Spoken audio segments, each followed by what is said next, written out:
Good morning, guys.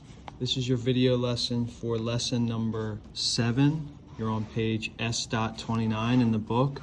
We talked about this lesson a little bit last week, but we're going to sort of do the whole thing today. As always, I've got the objective copied at the top of the lesson. So you guys are going to find the constant of proportionality and use it to compare situations and find missing values. So example 1, this is that deer problem that we talked about last week, where the wildlife conservationists were looking at how many deer lived in certain parts of the forest. We talked about in class why it matters, why these wildlife conservationists are paying attention to this. So make sure you have something written down for part A. And then we got to the math where it was asking us, what is the population density of deer per square mile? So they want the rate of deer per square mile. And we took the 3 different situations, 144 deer in 16 square miles, 117 deer in 13, 216 deer in 24 miles.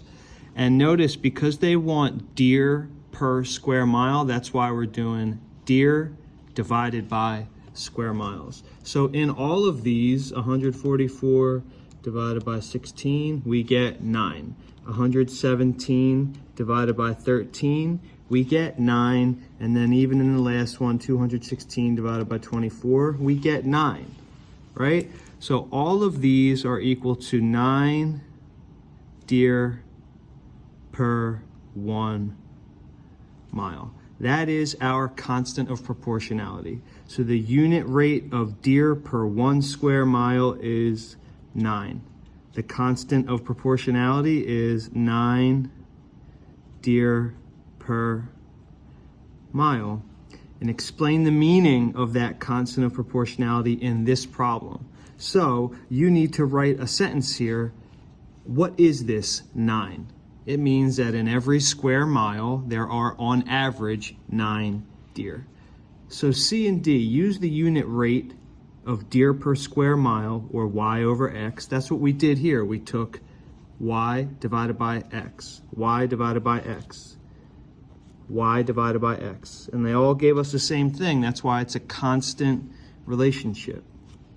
So this says, use that 9 to determine how many deer there are for 207 square miles.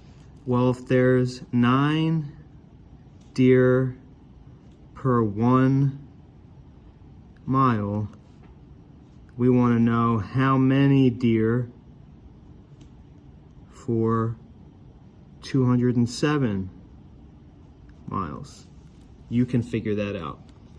And then lastly, use the unit rate to determine the number of miles in which you would find 486.